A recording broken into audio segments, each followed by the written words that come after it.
पाकिस्तान फौज तैयार हो गई है और जंगी मोड में चली गई है और तमाम सोल्जर ख्वाह उसका ताल्लुक किसी भी कैडर के साथ है वो इस वक्त मुकम्मल तौर पे तैयार बैठा हुआ है, बल्कि मोर्चों की तरफ रवानगी हो चुकी है। क्या पाकिस्तान जंग लड़ने के लिए तैयार बैठा हुआ है, ये हम आपको आज के व्लॉग में बताएंगे। और नीलम वैली की जो रोड है उसके आज रात बंद होने के इम्कानात हैं और ये जो बंदिश है ये होगी इंडिया की तरफ से, और उसके बाद पाकिस्तान क्या करेगा ये भी हम आपको आज के व्लॉग में बताएंगे। और पाकिस्तान ने एयर डिफेंस सिस्टम अपना एक्टिव कर दिया है, कहाँ कहाँ एक्टिव किया है और इसका क्या मतलब हो सकता है ये भी हम आपको आज के व्लॉग में बताएंगे। और ये क्यों कहा जा रहा है कि मरीदके के अंदर हमला हो सकता है, बहावलपुर के अंदर हमला हो सकता है, ये भी आपको इसी व्लॉग में पूरी तफसील से बताया जाएगा। और इसके साथ साथ इस वक्त जो फौजी क़यादत है उनका बैकग्राउंड क्या है, वो बैकग्राउंड बड़ा दिलचस्प है, उससे आपको अंदाज़ा होगा कि पाकिस्तान के मसल्स कितने तगड़े हैं, ये भी हम आपको आज के व्लॉग में बताएंगे। और इसके साथ साथ पाकिस्तान ने जो कमर्शियल फ़्लाइट्स बंद की हैं इंडिया की, उसकी वजह क्या हो सकती है, इसके अंदर एक टेक्निकल रीज़न है। वो जो टेक्निकल रीज़न है जब आप जानेंगे तो आपको पता चलेगा कि पाकिस्तान ने इस मरतबा इनकी कमर्शियल फ़्लाइट्स क्यों बंद की है, ये भी आपको इसी व्लॉग में पूरी तफसील के साथ बताएंगे। और पाकिस्तान ने फैसला क्या किया है इस जंग के ज़रिए, या ये जो सूरत हाल है इससे पाकिस्तान अचीव क्या करना चाहता है, ये भी आपको इसी व्लॉग में पूरी तफसील के साथ बताएंगे। और इसके साथ साथ एक बहुत बड़ी खबर है आपके लिए कि पाकिस्तान के अंदर पिछले 5 साल के बाद, बल्कि 10 साल के बाद पहली मरतबा ये मरहला है कि तमाम सियासी जमातों ने एक इत्तफाक राय कर लिया है कि जब तक ये इंडिया और पाकिस्तान की सूरत हाल ठीक नहीं होती उस वक्त तक कोई शख्स सियासी बयान नहीं देगा, ना अफवाज पाकिस्तान के खिलाफ बयान देगा, ना एस्टेब्लिशमेंट के ऊपर कोई इल्ज़ाम लगाएगा, ना एक दूसरे के ऊपर कीचड़ फेंका जाएगा। और ये फैसला किस किस ने किया है और क्या पाकिस्तान तहरीक इंसाफ इसके अंदर शामिल है या नहीं है, ये एक बड़ी खबर है, बड़ी ब्रेक थ्रू है जो हम आपको आज के व्लॉग में पूरी तफसील से बताएंगे। लेकिन व्लॉग की तरफ जाने से पहले मेरी आपसे रिक्वेस्ट है कि चैनल को सब्सक्राइब जरूर कीजिएगा और ये जो बेल आइकन है उसको जरूर प्रेस करें ताकि नोटिफिकेशन आपको मिलता रहे। और ये याद रखें कि हर अच्छी बात सदका जारिया होती है। अगर आपको ये व्लॉग अच्छा लगे तो किसी न किसी के साथ जरूर शेयर कीजिएगा। और हमने अपना कॉलम 0 पॉइंट अब ऑडियो फॉर्म में लॉन्च कर दिया है, आप इस लिंक पे क्लिक करके अब हमारा कॉलम सुन भी सकते हैं। अस्सलाम वालेकुम नाजरीन, मैं हूं फरूख अब्बास न्यूट्रल बाय जावेद चौधरी में। नाजरीन, इस वक्त मैं मुखातिब हूं इंडियन व्यूवर्स से जो इस वक्त हमारा व्लॉग देख रहे हैं। बहुत से लोगों के मैंने कमेंट्स देखे, हर बंदा एक तरह का नहीं होता, लेकिन ये जो आरएसएस मेंटालिटी के लोग हैं, ये जो धमकियां दे रहे हैं, इनका मैंने कहा थोड़ा सा जवाब देते चलें। तो ये जो मोदी पे आपका ओवर कॉन्फिडेंस है ना, सबसे पहले तो इसे खत्म करें। याद रखें आपने हमें धमकी दी है कि अब हमारा पानी बंद करेंगे और अगर पानी बंद होता है तो हम आपके डैम उड़ा देंगे, ये बात याद रखिएगा। और तो एक बात आप और भूल जाते हैं कि हमने एनपीटी साइन नहीं किया हुआ, ये थोड़ा आरएसएस वाले जाहिल होते हैं। तो मैंने बता दूं कि एनपीटी ना साइन करने का मतलब यह है कि अगर हमें यह खतरा फील हुआ कि आप कोई हरकत ऐसी कर रहे हैं, ये पाकिस्तान को नुकसान पहुंचाने की कोई कोशिश कर रहे हैं, तो ये जो हमने अपना न्यूक्लियर बॉम्ब रखा हुआ है ये हम पहले यूज कर सकते हैं। इस बात को याद रखिएगा। और एक बात जरूर, हो सकता है आपको ये बुरी लगे, यकीनन बुरी लगेगी। पिछली दफा हम आए थे ना तो 700 साल नहीं गए थे। इस दफा हमें जबरदस्ती चैलेंज मत करो, ठीक है? आप भी अमन से रहिए, हमें भी अमन से रहने दीजिए, हमें कोई तकलीफ नहीं। बलूचिस्तान में दहशतगर्दी बंद करो, टीटीपी की हिमायत बंद करो और बंदे के पुत्र बन के रहो तो सब ठीक हो जाएगा। अदरवाइज हम आपको पूरी डिटेल बताएंगे कि हमारी साइड से हम क्या क्या कर रहे हैं और आपकी धुलाई हम कैसे कैसे करने लगे हैं। तो डिटेल से स्टोरी जानते हैं जावेद चौधरी साहब से। मुझे आप इस वक्त ना इंडियन एंकर लग रहे हो जो जिनके मुंह से झाग निकल रही होती है और ऐसा लगता है कि वो गमला उठा के अपने सर में मार लेंगे, या फिर वो जनरल पक्षी नहीं है, वो ऐसा लगता है कि माइक को चक मारने लगे। तो एक और भी यार ना, आप गोवेंट गोस्वामी जो है नहीं, मुझे यकीन करो यार, आपके अंदर ऐसी रूह महसूस हो रही है। इंसानों की तरफ बिहेव करो, क्या हो गया यार? नहीं, ये जिस तरह का मुंह वैसी चपेड़ा हमने कहा था, जिस तरह का सवाल ये करते हैं उन्हें जवाब हम अब उसी तरह से। अच्छा, बहरहाल जो सूरत हाल पाकिस्तान की तरफ से वो आपके सामने रखता जाता है। एक तो कश्मीर के अंदर हाई अलर्ट है इस वक्त, और जो हमारी फौज है वो मोर्चों के अंदर तैयार बैठी हुई है। आप ये समझो कि जो राइफ़ल्स हैं उनके अंदर जो बुलेट्स हैं वो बाकायदा चढ़ी हुई हैं और किसी वक्त भी सिर्फ एक ट्राइगर दबाने की देर है और दोनों तरफ से धमाके शुरू हो जाएंगे। दूसरी साइड से इंडिया जो है ना वो भी उसने भी मकबूजा कश्मीर के अंदर प्रॉपर मोर्चे अपने संभाल लिए हुए हैं और वो भी लगा हुआ है। मुझे लगता है कि इस रात कहीं खुदा न खास्ता ऐसा ना हो जाए कि जो नीलम शारदा रोड है, अगर आप नीलम वादी नीलम में गए हुए हैं तो नीलम शारदा रोड जो है ना वो बड़ी सेंसिटिव है, क्योंकि उस साइड पे इंडिया की पोस्टें हैं, इस साइड पे पाकिस्तान की पोस्टें हैं, और जब भी सूरत हाल ख़राब होती है तो वो हमेशा नीलम रोड के ऊपर अटैक करते हैं, जिसके बाद ट्रैफिक जो होती है वो सारी रुक जाती है। तो मुझे ख़तरा है कि कहीं आज रात वहाँ पर अटैक शुरू ना हो जाए, और अगर ये अटैक हो गया तो फिर उसका नतीजा नहीं निकलेगा कि ये रोड बंद हो जाएगी। लेकिन पाकिस्तान के पास एक अल्टरनेट रोड है जो कागान वैली की तरफ से आता है, कागान और नीलम के रास्ते के अंदर एक अल्टरनेट रोड है। पाकिस्तान फौरी तौर पे उसकी तरफ से फिर मूव करेगा, उसे एक्टिव करेगा। इस वक्त भी वो एक्टिव है, लेकिन ये क्योंकि ये मेन रोड है तो इस तरफ से ही हमारे ट्रूप्स गए हैं और यहीं से मूवमेंट हो रही है सारी। लेकिन बैक से जो पूरा चैनल है, ये पूरा रास्ता है, वो खोल लिया गया। और अगर ये नीलम वैली के अंदर फायरिंग होती है तो ये ज़हन में रखें कि शारदा जो है वो ज़ाहिर है वहाँ पे हमारी अफवाज पाकिस्तान वो हैं वहाँ पे। फिर ताऊ भट्ट एक बहुत बड़ी खूबसूरत जगह है, वहाँ पे पूरी डिवीज़न फ़ौज की होती है वहाँ पे, और वो पूरा जो कश्मीर का इलाका है उसको कवर करती है। तो वहाँ पे हाई अलर्ट है, बिल्कुल जैसे होता है जंग के मोड में चले जाना। तो फ़ौजें जो जंग के मोड में चली गई। फिर जो हमारी डिफेंस की कोर हैं वो सारी की सारी एक्टिव हो गई हैं, अब वो सरहदों के ऊपर है। और इसके अलावा जो जो अफवाज पाकिस्तान को इस वक्त सपोर्ट चाहिए वो गवर्नमेंट की तरफ से, सोसाइटी की तरफ से, बल्कि पूरा माशरा बड़े अरसे बाद मैंने देखा है कि उसके अंदर कोई तकसीम नहीं है, सब लोग इकट्ठे हुए हैं। और ये 1965 वाली सूरत हाल है जिसमें लोग कहते हैं कि कोई मसला ही नहीं है, हम सब इकट्ठे हैं। तो ये जो इंडिया का ख्याल था ना, ये डिवाइडेड कंट्री है और इसके अंदर उसको वो बड़ा फ़ायदा उठा लेगा, तो वो फ़ायदा मुझे नहीं होता हुआ नज़र आ रहा है। देखो बलूचिस्तान के अंदर से अब कोई आवाज़ नहीं उठ रही, खैबर पख्तूनख्वा से इस वक्त कोई आवाज़ नहीं उठ रही, पंजाब और बाकी तमाम इलाकों से कोई आवाज़ नहीं उठ रही। इवन पाकिस्तान तहरीक इंसाफ ने इस्टेब्लिशमेंट को फर्स्ट टाइम सपोर्ट करने का फैसला किया। आज ये फैसला हुआ है कि पाकिस्तान तहरीक इंसाफ का कोई शख्स, बल्कि पाकिस्तान तहरीक इंसाफ की तरफ से हुआ है, और मैं अप्रिशिएट करता हूँ उस जमात को। मैं पहले कहता था कि ये गैर मुहब्बे वतन नहीं है, पाकिस्तान की हुब्बुल वतनी के ऊपर इनका कोई डाउट नहीं करना चाहिए, ये ज़हन में रखें। बाकी पॉलिटिकल डिफरेंसेस होते रहते हैं, बल्कि एक बार मुझे जनरल बाजवा ने कहा था कि मुझे इनमें से कोई एक भी सियासतदान पाकिस्तान में आज तक नहीं मिला जो पाकिस्तान के ख़िलाफ़ हो। बाकी इनकी अपनी हैं इख्तलाफात हैं, उसमें बाज़ औक़ात बहुत आगे निकल जाते हैं, लेकिन पाकिस्तान के ऊपर कोई कंप्रोमाइज़ नहीं करते। तो पाकिस्तान तहरीक इंसाफ ने खुद आज आगे बढ़ के ये अंदिया दिया है कि जनाब हमारी तरफ से कोई पॉलिटिकल बयान जब तक ये सूरत हाल ठीक नहीं होती कोई नहीं आएगा।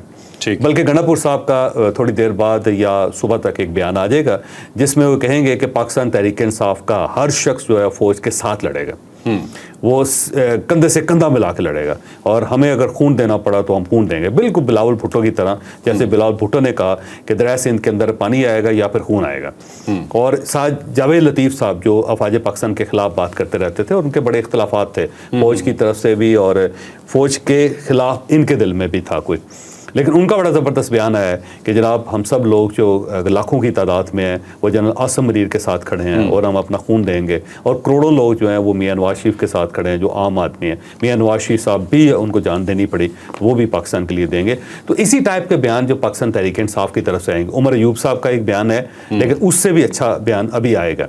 फिर इसके साथ साथ बैरिस्टर गौहर साहब का बयान आएगा, सुलेमान अकबर राजा साहब का बयान आएगा, अहमद रज़ा साहब का बयान आएगा। तो ये 20-25 लोग जो इस वक्त पार्टी के अंदर बहुत एक्टिव हैं। आप देखिएगा कि अफवाज पाकिस्तान के साथ अपनी हमदर्दी का और हुब्बुल वतनी का और मोहब्बत का इजहार करेंगे, और ये बहुत बड़ी बात है। इसके बदले में जो पाकिस्तान मुस्लिम लीग नून और पाकिस्तान पीपल्स पार्टी ने भी सियासी तौर पे सरेंडर कर दिया है, और उन्होंने भी फैसला किया है कि हमारी तरफ से कोई शख्स जो है पाकिस्तान तहरीक इंसाफ के ख़िलाफ़ कोई बयान नहीं देगा जब तक ये सूरत हाल ठीक नहीं होती। और इस सूरत हाल के अंदर एक फ़ायदा ये होगा कि जो स्पाइलर्स हैं वो भी सामने आ जाएंगे कि कौन से लोग हैं जो इस सूरत हाल को दोबारा प्ले अप करना चाहते हैं। तो जो स्पाइलर्स होंगे जो सामने आ जाएं। दूसरा, पाकिस्तान तहरीक इंसाफ का जो सोशल मीडिया वो ज़ाहिर है ही बाहर, वो यूके के अंदर है, अमेरिका के अंदर है, वो जहाँ जो हरकत करेगा मुझे लगता है कि पाकिस्तान तहरीक इंसाफ उसको कबूल नहीं करेगी, अब उनको डिसओन कर देगी कि हमारा इनके साथ कोई ताल्लुक नहीं है। ठीक है, तो ये एक बड़ी पेशरफ्त है, बहुत बड़ी पेशरफ्त है, और मेरा ख्याल है कि इसको कायम रहना चाहिए। और बुरे वक्त में पता चलता है कि कौन आपका दोस्त है कौन आपका दुश्मन है। तो पाकिस्तान तहरीक इंसाफ ने बड़ा दिल किया, और जब मुझे पाकिस्तान तहरीक इंसाफ के लोगों ने ये बताया तो मैंने उनको अप्रिशिएट किया कि आप लोगों ने कमाल कर दिए, और यही जज्बा आपका होना चाहिए। और आप यकीन करें कि जब से उन्होंने कहा है तो मैंने भी फैसला किया है कि गैर ज़रूरी तौर पर पाकिस्तान तहरीक इंसाफ के ऊपर कोई तनकीद नहीं की जाएगी, क्योंकि उसकी जब मुल्क को ज़रूरत है तो वो लोग सीना खोल के सामने आए। ये बड़ी बात, बड़े हौसले की और हिम्मत की बात है। तो बिल्कुल प्रैक्टिकली साबित भी तो होगा ना अभी, ये कल तक पता चल जाएगा आपको। लेकिन मुझे लगता है कि ये जो पार्टी के 20-25 लोग हैं ना, ये वाकई करेक्टर का मुजाहरा करें। बाकी जो स्पाइलर्स हैं ना, उनका यही काम है कि अफरा तफरी फैलाते रहें और बगावत फैलाते रहें। तो अब देखें पाकिस्तान तहरीक इंसाफ का सोशल मीडिया क्या करता है, लेकिन मुझे लगता है कि ये लोग अपने करेक्टर का मुजाहरा करेंगे, क्योंकि इस मुश्किल वक्त में खुद इन्होंने ऑफर किए, और ये बड़ी बात है, बहुत बड़ी बात। अच्छा, इसके साथ साथ जो अफवाज पाकिस्तान के दस्ते हैं वो ज़ाहिर वो अपने घरों से, अपनी छावनियों से निकल के अब उन्होंने सरहदों पे अपने अपने मकामात जो हैं जहाँ जहाँ से पाकिस्तान की हिफाजत की जा सकती है सब ने संभाल लिया हैं। छुट्टियाँ कैंसिल हो गई हैं, वो तो 2 दिन पहले ही कैंसिल हो गई थी। और एक होता है ना जी कि एक आराम वाला दौर होता है फ़ौज का, और दूसरा एक जंगी सूरत हाल होती है। तो फ़ौज जो है जंगी सूरत हाल में चले गए, जो उसको कहते हैं जो कि वार मोड, पूरी फौज हाई अलर्ट वार मोड में चली गई। सबको अब पता है कि अब हमने जंग हमारे सर पे खड़ी है और मुकम्मल तौर पे हमने तैयारी करनी। इसके साथ साथ जो एयर डिफेंस सिस्टम है हमारा वो अलर्ट हो गया हुआ है, उसको एक्टिव कर दिया गया। और ये 2-3 जगहों पे, एक तो मरीदके से लेकर लाहौर तक का जो इलाका है वो सारा एक्टिव है इस वक्त, और ड्रोन्स भी उसके अंदर हैं, बाकी भी जो है जो एयर डिफेंस के अंदर जो इक्विपमेंट्स होते हैं, मैं उनका नाम तो नहीं आपके सामने रख सकता, लेकिन वो सब इस वक्त एक्टिव हैं। दूसरा भावलपुर के करीब जो है ना वो सारा इलाका भी एयर डिफेंस हमारा एक्टिव। स्पेसिफिक यही एरिया क्यों ज़्यादा सेंसिटिव है?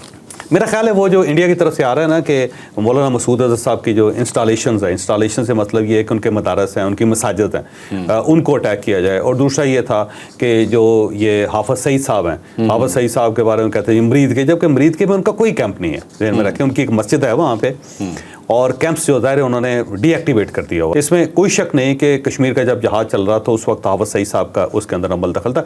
ये ज़हन में रखें, हाफिज सईद साहब कश्मीरी हैं, एक कश्मीरी होने की हैसियत है, वो हर कश्मीरी का हक है कि वो अपने वतन के लिए कोशिश करे, कश्मीर की आज़ादी के लिए कोशिश करे। तो हाफिज सईद साहब कश्मीरी हैं, ज़हन में रखें आप। तो उस वक्त उनका एक रोल था, लेकिन जब ये रोल ख़त्म हो गया तो ख़त्म हो गया। अब देखिए उनके जो साहबजादे हैं वो इलेक्शन लड़ते हैं, तो वो कौमी धारे के अंदर वो दाखिल हो गए हुए हैं।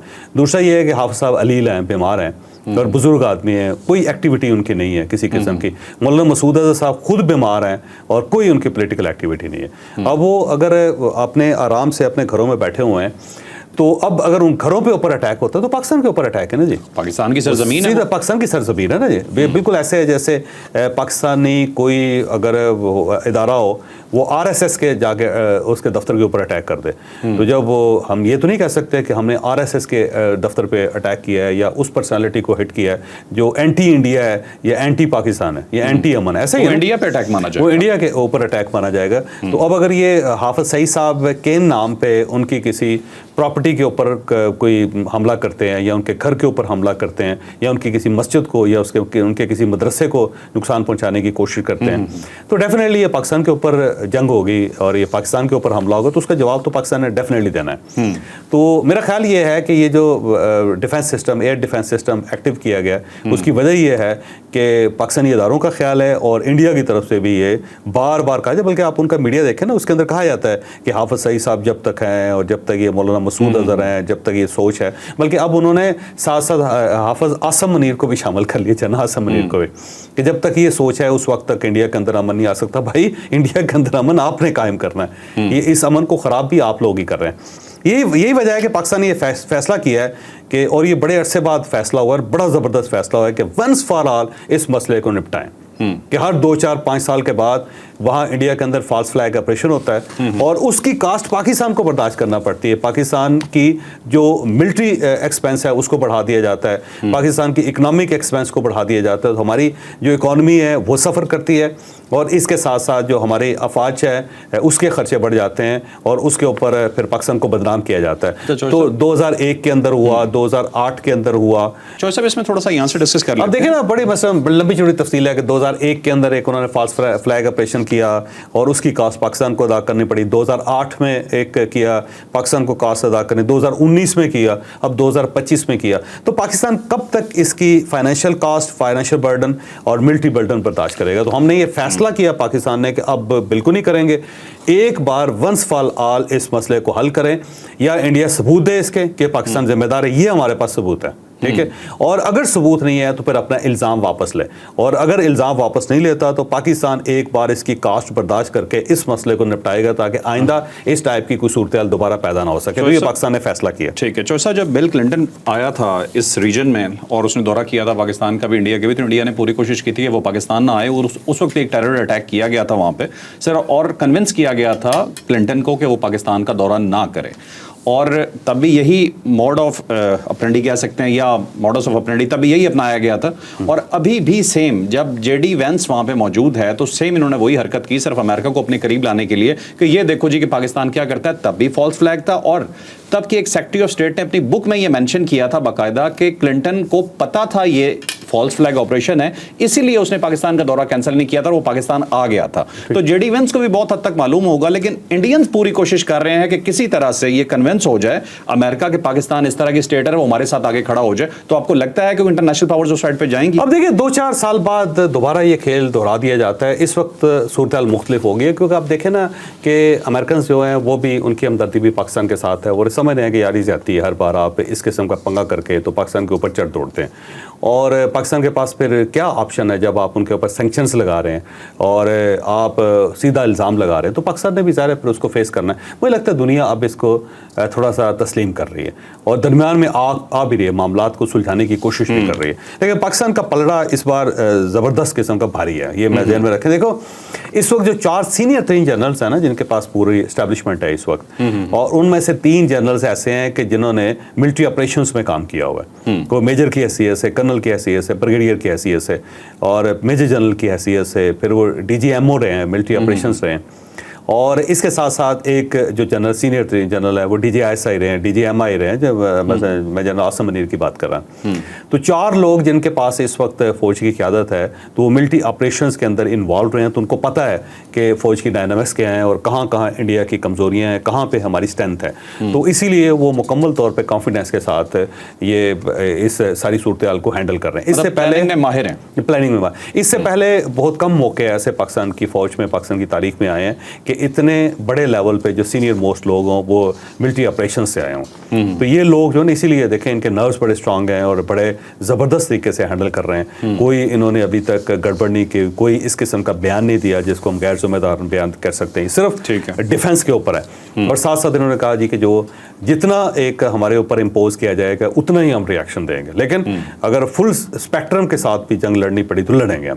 کیونکہ دیکھو 20-22 دن تو پاکستان بغیر سوچے سمجھے اس جنگ کو لڑ سکتا ہے کوئی ایسے. اس کے بعد پھر سیولینز کی باری آ جاتی ہے, پھر اور سیولین جو ہے نا فوج کے ساتھ ہمیشہ کھڑے ہوتے ہیں. پاکستان کا یہ کمال ہے کہ اس سائڈ سے جب بھی جنگ ہوتی ہے تو پورا ملک اکٹھا ہو جاتا ہے. یہ 25 کروڑ لوگوں کی جنگ ہوتی ہے, یہ کوئی 5-7 لاکھ فوج کی جنگ نہیں ہے. یہ اس کے اندر یہ ذہن میں رکھیں.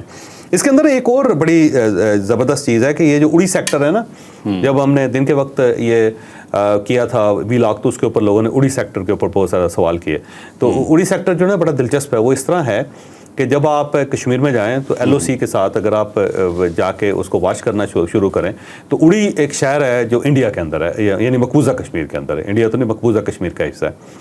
وہاں سے جو ایل او سی ہے نا وہ 14-15 کلومیٹر آگے جا کے جو پاکستانی مورچے ہیں وہ ایل او سی سے 14-15 کلومیٹر آگے جا کے انڈیا کے اندر بیٹھے ہوئے ہیں. اور وہاں پہ جو مورچے ہیں وہ انڈیا کے لیے بہت خطرناک ہیں. اور یہ حاجی پیر بائی پاس کا علاقہ ہے, اور اس کے اوپر اگر فرض کریں گے پاکستان یہاں پہ قبضہ کر لیتا ہے تو انڈیا کی ساری نسیں دب جائیں گی. اور صرف یہاں سے اگر پاکستان 14-15 کلومیٹر پیچھے آ جائے تو وہ جو سری نگر کے ساتھ یا جموں کے ساتھ ان کا راستہ ہے یا رابطہ ہے اڑی کا, وہ 200-250 کلومیٹر اس میں فرق پڑ جائے گا, اتنا کم ہو جائے گا, کیونکہ اب انہیں بہت اوپر سے آنا پڑتا ہے اور اس سڑک سے وہ نہیں گزر پاتے. اور یہیں پہ انہوں نے اڑی ڈیم بنایا ہوا دریا جہلم پہ. تو اب پاکستان جو ہے نا اس معاملے میں بہت سخت ہے, اور اگر اس سائڈ سے پاکستان نے فیصلہ کیا کہ اگر یہ 100 قدم بھی آگے آتے ہیں تو ڈیمز نہیں چھوڑیں گے پاکستان ان کے, کیونکہ اس کی وجہ یہ کہ ان کے ڈیم نہیں, یہ ہمارے ڈیم ہے, یہ ہمارا پانی ہے جو انہوں نے چوری کیا ہوا ہے. فیصلہ ہو چکا ہے کہ ہم نے اپنا پانی واپس لینا ہے اس سے. تو یہ اس ٹائپ کی چیزیں جو ہے نا اس کے لیے. باقی آپ نے ایک چیز کو اور یہاں پہ ذکر کیا تھا کہ ان کی جو کمرشل فلائٹس ہیں وہ بند کی گئی ہیں. ایک چھوٹی سی انفارمیشن میں سر اس کے اندر ایڈ کر دیتا ہوں, اس میں پھر آپ نے ایک ڈیٹیل ہمیں بتانی ہے کہ دراصل اصل میں کیا وجہ ہے جو یہ اس دفعہ بند ہوا ہے. 2019 میں 700 کروڑ سے زیادہ کا نقصان اٹھا چکا ہے انڈیا جب ایئر اسپیس پاکستان نے بند کی تھی. ابھی بھی 300 فلائٹس جو ہیں تقریباً انڈیا کی جو ویکلی جو آ رہی ہیں ٹھیک ہے نا, انہیں نقصان ہو رہا ہے, ٹائم بھی لگ رہا ہے, پیسے بھی 2-2.5 گھنٹے ٹائم زیادہ ہو گیا, یہ تو وہ فوراً ٹکٹ مہنگے ہو گئے, ٹکٹ مہنگے ہو گئے, یہ تو وہ ڈبل ہو گئے. انفارمیشن ہے جو اویلیبل ہے, جو میں آپ کو بتا رہا ہوں کہ اتنا نقصان تو ہو رہا ہے. لیکن ایک بہت بڑی ریزن آپ کے پاس ہے, آئی نو, وہ آپ بتانے جا رہے ہیں کہ دراصل یہ فلائٹس بند کیوں ہوئی. اب یہ اس طرح ہے کہ جو ایبٹ آباد ایک سرجیکل آپریشن کیا تھا انڈیا نے, اگر آپ کو یاد ہو, فروری 2019 میں, جس کے بعد پھر یہ پاکستان کی طرف سے اس کا جواب دیا گیا تھا. آپریشن تھا نہیں, آپ اسٹنگ آپریشن ٹھیک ہے, وہ ان کا سو کارڈ انڈیا کی طرف سے, میں انڈیا کا نیریٹو بیان کر رہا ہوں, ایک کوا مارا تھا. ہاں, آپ اس کو دل پہ نہ دو. بعض اوقات مجھے ایسا لگتا ہے جیسے آپ مجھے انڈین سمجھ. نہیں, آپ فیکٹ بتا رہے ہوتے ہیں, میں تو ذرا انڈینس کو کھل کے جواب دے رہا ہوں, بڑی مجھے محبت ہوئی. اچھا, بہرحال اس طرح تھا کہ ایک نا, جب کوئی کمرشل فلائٹ آتی ہے تو اس کا ایک کوڈ ہوتا ہے, اور وہ کوڈ جو ہوتا ہے نا, اس کے بعد وہ سرکولیٹ کرتا ہے, پھر سب کو پتہ چلتا ہے کہ ایک کمرشل فلائٹ آ رہی ہے اور اس نے یہاں سے گزرنا ہے, اس کا روٹ ایک طے ہو جاتا ہے. تو جب اس ٹائپ کے آپریشنز ہوتے ہیں نا, یا اس ٹائپ کے کوئی اسٹنگ آپریشن ہوتے ہیں, یا اس ٹائپ کی کوئی ایکٹیویٹیز ہوتی ہے, تو ہمیشہ جو جہاز ہوتے ہیں, ایئر فورس کے جہاز ہوتے ہیں, وہ کمرشل فلائٹ کے ساتھ اڑنا شروع کر دیتے ہیں, اور اس طرح اڑتے ہیں کہ کچھ اوپر ہوتے ہیں, کچھ نیچے ہوتے ہیں, اور ان کے اندر گیپ نہیں ہوتا اور فاصلہ نہیں ہوتا. تو جو ریڈار ہے نا, وہ جب نیچے سے دیکھتا ہے نا, تو اس کو ایک ہی جہاز لگتا ہے, اسے محسوس ہوتا ہے کہ ایک ہی جہاز آ رہا ہے. تو یہ جو ایبٹ آباد کے اندر انہوں نے ایک جسارت کی تھی, جس میں میں کہتا ہوں, جو کوا مارنے کے, تو وہ ایک کمرشل فلائٹ تھی, ایئر انڈیا کی کمرشل فلائٹ تھی. اور جب کمرشل فلائٹ آئی تو اس سے پہلے کوڈ نکلا کہ کمرشل فلائٹ آ رہی ہے, پاکستان نے اس کو کمرشل فلائٹ سمجھا, اور اس کے ساتھ ان کے جو ایئر فورس کے, انڈین ایئر فورس کے جہاز تھے, وہ آئے اور آ کے ایبٹ آباد کے اندر انہوں نے بم گرا کے 2.25 منٹ میں واپس چلے گئے. اچھا. اور انہوں نے صرف یہی حرکت کی کہ پاکستان کے اندر داخل ہوئے اور فوراً انہوں نے اپنے میزائلز مارے, اور اس کے بعد امیڈیٹلی جو پیچھے ہٹے, تو پھر پاکستان کو پتہ چلا ریڈار میں کہ یہ ایک جہاز نہیں تھا, اس کے ساتھ اور بھی جہاز تھے. بہت بہادر تھے. اور اس وقت دیکھیں, پاکستان کے پاس 2 آپشن تھے. ایک آپشن تو یہ تھا کہ امیڈیٹلی آپ ان کو ہٹ کر دیتے جہازوں کو. اس کے اندر خطرہ یہ تھا کہ اگر آپ ان کو ہٹ کرتے, جو کمرشل فلائٹ تھی اس کو نقصان پہنچنے کا خدشہ تھا, کیونکہ اس نے ہٹ جانا تھا, اس نے ہٹ ہو جانا تھا. اور اگر کمرشل فلائٹ جو ہٹ ہو جاتی تو انڈیا نے پروپیگنڈا کرنا تھا کہ دیکھیں جی, یہ بڑے بہادر بنتے ہیں, انہوں نے کمرشل فلائٹ کو ہٹ کر دیا اور یہ لوگ اتنے لوگوں کی جان گئی. جبکہ انڈیا کو سوچنا چاہیے تھا کہ وہ اپنے لوگوں کی جان کو خطرے میں ڈال رہے ہیں, اور وہ سینٹرل ایشیا میں جا رہی تھی فلائٹ اس وقت. تو اب اس مرتبہ بھی پاکستان کا یہی خدشہ تھا کہ جب یہ لوگ حرکت کریں گے تو ہو سکتا ہے ایک کمرشل فلائٹ کے ساتھ نا, یہ اپنے جہاز جو ہیں وہ پاکستان کے اندر داخل کر کے اس ٹائپ کے سرجیکل کوئی آپریشن کر دیں, کسی کور میں نہ. تو اس لیے فوری طور پہ تمام فلائٹس کو بند کر دیا گیا ہے تاکہ پاکستان کے اوپر سے گزرے نہ. اور دوسرا وہ ہے جو مالی نقصان, کہ انڈیا کو مالی نقصان بہت زیادہ, ہماری تو پہلے ہی ایئر ٹریفک نہیں چل رہی, پاکستان کا تو سائڈ سے جانا بھی نہیں نا, تو سائڈ ہی دوسری ہے. وہ سری لنکا جاتے ہیں زیادہ سے زیادہ, تھائی لینڈ جاتے ہیں, اور وہ چائنا کا راستہ ہمارے پاس کھلا ہوا ہے, وہ زیادہ سے زیادہ آدھا گھنٹہ مزید انکریز ہو جاتا ہے, فرق ہمیں پڑتا کوئی نہیں ہے. سب سے زیادہ نقصان ایئر انڈیا کو, ایئر انڈیا کو 300 فلائٹس تو جو تھی انہیں ان کی اس وقت بیٹھ کی ہوئی ہیں, اور امیڈیٹلی, اور ٹکٹس ڈبل ہو گئے ہوئے ہیں. اگر وہ آپ فرض کرو 50,000 کا ٹکٹ جو ہے 90,000 روپے پہ پہنچ گیا ہوا ہے. اور ابھی جو امریکن وائس پریزیڈنٹ تھے, انہوں نے واپس جانا تھا, 2 گھنٹے ان کو ایئرپورٹ پہ بیٹھنا پڑ گیا. اس کی وجہ یہ کہ ان کی فلائٹ کو بھی کلیئرنس نہیں مل رہی تھی. تو یہ صورتحال وہاں پہ ہے. تو یہ کمرشل فلائٹ جو ہے نا, ایک تو انڈیا کو نقصان پہنچانے کے لیے تاکہ ان کو اندازہ ہو کہ جناب اس طرح بھی نقصان ہوتا ہے, اور پھر اس کے ساتھ ساتھ جو باقی ہے وہ اس لیے بھی ہے کہ کہیں کمرشل فلائٹ کی آڑ میں وہ اپنے جہازوں کو آگے نہ لیں. اب ہم اس کو ختم کرتے ہیں, اور آخری ہمارا ٹاپک جو ہے وہ یہی ہے کہ پاکستان جنگ کے لیے تیار ہے. پاکستان 100% جنگ کے لیے تیار ہے اس وقت. ٹھیک ہے. اور ونس فار آل فیصلہ کر لیا پاکستان نے کہ جو دائیں ہوتا ہے دائیں ہو جائے, بائیں ہوتا ہے بائیں ہو جائے, جو ہونا ہے ہو جائے, جو آسمان کرنا ہے گر جائے ایک بار. ٹھیک ہے. تاکہ مسئلہ دیکھیں. اور یہ یاد رکھو کہ جب ایک غریب آدمی ہوتا ہے نا, تو اس کے ہاتھ میں جو بھی ہتھیار ہوتا ہے وہ اس کو چلا دیتا ہے, کیونکہ اس کو اندازہ ہوتا ہے کہ میرے پاس تو یہی ہے, کیونکہ اس کے پاس اور کوئی آپشن نہیں ہوتا. تو پاکستان جو ہے اس کا ڈیفنس بڑا تگڑا ہے. اور جو چودھری شجاعت نے کہا تھا نا کہ ہم نے کوئی شبرات میں چلانے کے لیے یہ پٹاخے نہیں رکھے ہوئے, تو پاکستان اس معاملے میں بڑا تیز ہے. اور جو ایک ہوتا ہے نا میڈ مین تھیوری, کہ ایک پاگل آدمی, تو پاکستان اس معاملے میں اپنے ڈیفنس کے معاملے میں مکمل طور پہ پاگل ہے. یہ بالکل نہ دائیں دیکھتا ہے نہ بائیں دیکھتا ہے. تو لگ پتہ جائے گا ویسے, میں بتاؤں. ठीक है सर, ठीक है। तो नाज़रीन, आपने आज का व्लॉग देखा, यकीनन बहुत इन्फॉर्मेटिव रहा होगा। एक खबर मेरे पास आई, मैंने कहा आपके साथ शेयर करता चलूँ। जब से इंडियन एयरफोर्स ने हाई अलर्ट जारी किया है, तब से पाकिस्तानी कबाड़ियों में बड़ी खुशी की लहर दौड़ गई है कि ज़रा अपने जहाज़ भेजो तो सही, हमारा कबाड़ भी यहाँ पे तैयार है, हम ज़रा उससे कुछ कर आके कुछ और बना के आपको उसका वापस करेंगे। तो अपना ख्याल अपने बहुत रखना है, लाइक शेयर सब्सक्राइब करना बिल्कुल नहीं भूलना। और इंडियन व्यूवर्स के लिए कि काइंडली अपने जो गोदी मीडिया है ना, उसके अलावा भी कुछ देखा करें, अदर पर्सपेक्टिव आपको पता चले, ये आपको बेवकूफ़ बनाता रहता है आपका मोदी। लाइक शेयर सब्सक्राइब करना बिल्कुल नहीं भूलना। इजाज़त दीजिए, अल्लाह हाफ़िज़। पाकिस्तान जिंदाबाद।